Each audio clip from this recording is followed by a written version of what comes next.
The question that I have is, could you do an example on friction involving a rectangular block? Let's go ahead and solve this problem. We have a 4-foot wide rectangular block sitting on a frictional surface. The weight of the block is 200 pounds. The coefficient of friction of the frictional surface is 0.5. A horizontal force P is being applied at this point, which is at a height of 5 feet from the frictional surface. The questions are: A. Determine the value of P at which the block will begin to move, and B. When it does, how does it move? In an earlier video, we talked about how to analyze this problem, right? We derived some formulas for this exact problem.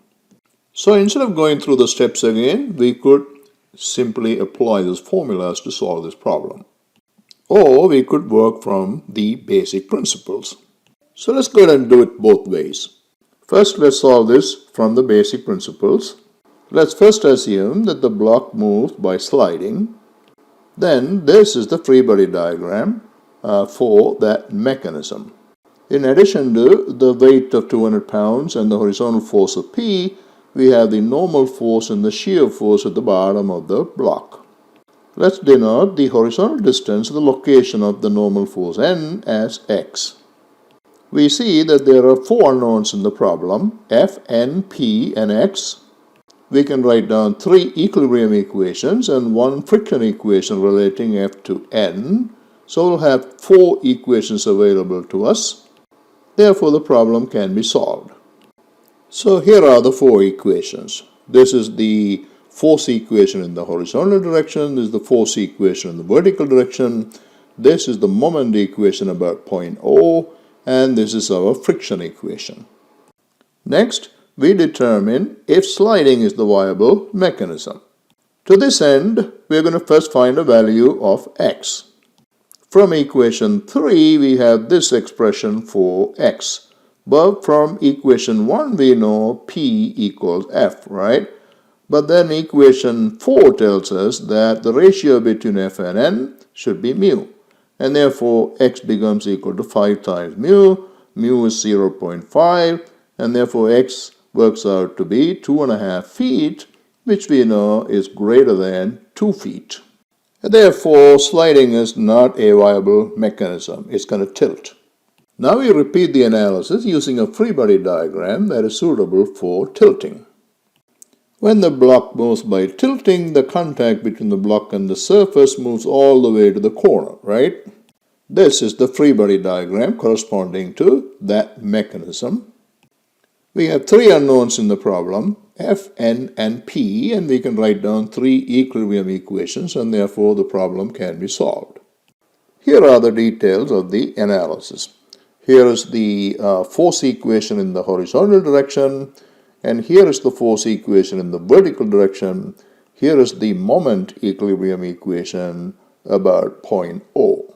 By combining equations 2 and 3, we get a value of 80 pounds for P. So this is our P tilting. That is the magnitude of the horizontal force P at which the block will tilt. Alright, so here we have solved the problem from the basic principles.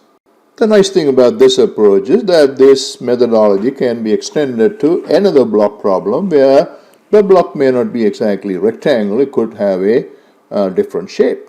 Now let's go ahead and solve this problem using the formulas we have developed in an earlier video and see if we get the same results. Here's a summary of the formulas. P sliding is given by this equation and P tilting is given by this equation.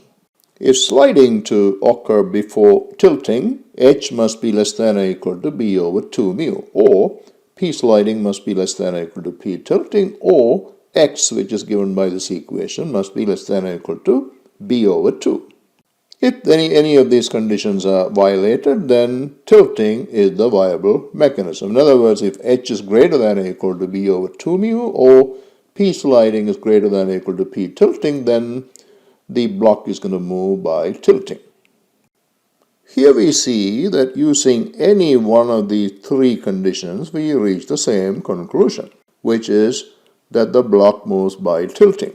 In this first case, I calculate a value for b over 2 mu, which works out to be 4 feet, which is less than h. And therefore, h is greater than b over 2 mu, and therefore the block moves by tilting. And in the second case, we calculate a value for p sliding, which works out to be 100 pounds, and we calculate a value for p tilting, which works out to be 80 pounds, and therefore we see that p tilting is less than p sliding, and therefore once again that leads to the same conclusion. Block moves by tilting.